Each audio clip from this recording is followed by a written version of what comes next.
They're going to call it a double play because Eddie Perez, yes. And now Bobby Cox has been tossed. They're calling it a double play because Eddie Perez was overly aggressive in taking out the second baseman. So even though Smoltz beat the rap at first, they're going to call it a double play now. And Bobby Cox came out to find out what it was all about. Got the ruling from Larry Pansino. Got more and more heated. Now he's been ejected. I didn't realize it was that aggressive at first. I knew he went in after him, but I didn't realize he'd gone as far past the bag after him. Take a look at this. Here comes Eddie Perez. Runs right.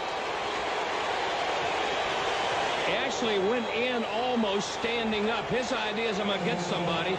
That's what he did. On past second. I know what Eddie Perez is trying to do. Try to deliver the message. It's almost like he apologized to Marlon Anderson. But that's the right call. So, John Smoltz going nose to nose with Jerry Meals after hitting Alex Arias with a pitch. I have never seen John Smoltz this upset. Well, that's just in case Paul Bird. That may have been just in case Paul Bird doesn't bat.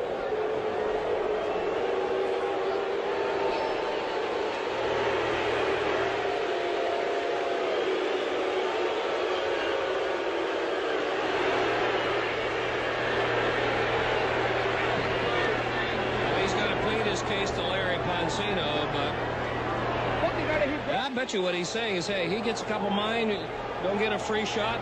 What about my guy getting hit?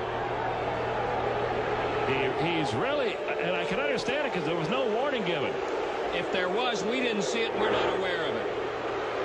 And John Smoltz has been thrown out of a game. I believe this is the first time in his career he's ever been thrown out of a game. Well, now there will be a warning issued, so there will be the next one. The next one means the pitcher and the manager will go. Here's the pitch inside to Arias. Boom, got him. On each of the previous at-bats by Mike Lieberthal and Marlon Anderson, there was a pitch down around the knees that was close. Yes. At some point early in the count. Right.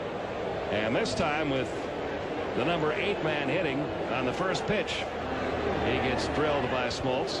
And right away, plate umpire Jerry Meals went out and threw Smoltz out of the game. Now, if there had been a warning issued, Pat Corrales would also be gone from the game because both the pitcher and the manager go. That's right. So if Corrales sticks around, there was no warning given, and I don't think there was. I don't think there was either. And that's what John was so upset about. But you know what?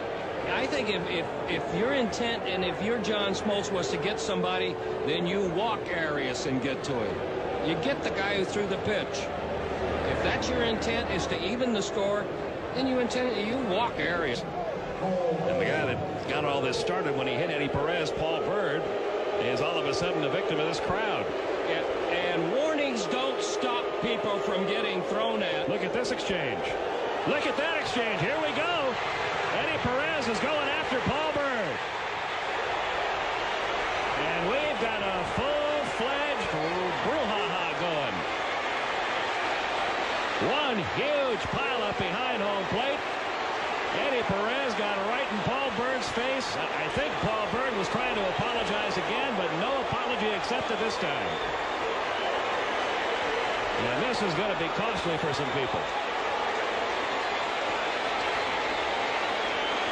Now Ryan Plesko being held back. They still haven't gotten to the bottom of this pile yet. Scott Rowland, that's all he needs with that bad back. That's all Brian Jordan needs with that bad shoulder and bad wrist. And Bobby Cox has come back on the field after being ejected. Ron Gant has picked up Gerald Williams, is carrying him all the way down toward the first base coaching box. This is going to cost Bobby Cox, too, because Bobby Cox is not supposed to be on the field. Randall Simon comes out of that group with his shirt all pulled out. He was in the middle of it. Yeah, this will be a suspension for Cox, for sure, because he had already been tossed from the game. It'd be one for Eddie Perez, too. Braves cannot afford this. No. Your number 1 catcher is down. Your guy who has to catch every day is going to get some time.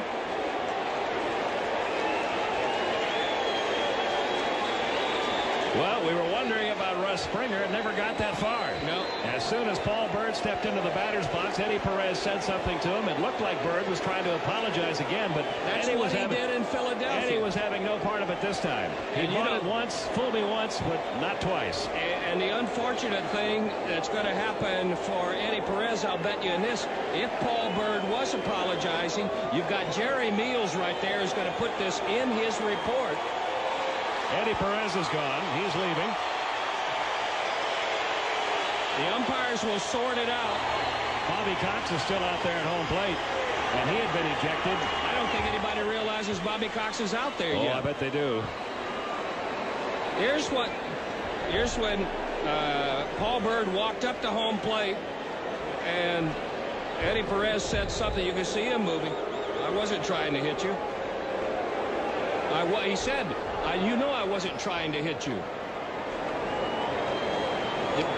And then it began. Kurt Schilling, one of the first guys to get out there for the Phillies. Take a look and see if Eddie Perez's mask comes off. Couldn't tell whether it was the mask or the glove that he hit him with. It was the glove, and that's a good thing. Yeah. That would have cost him big time. It's the glove. Takes the glove off and with his right hand hits Byrd aside the face with it. I'm afraid this is going to be much more costly to the Braves involved than any of the Phillies. And the Braves cannot afford this. It's certainly going to be costly to Bobby Cox. He had been thrown out of the game and came back out onto the field. That's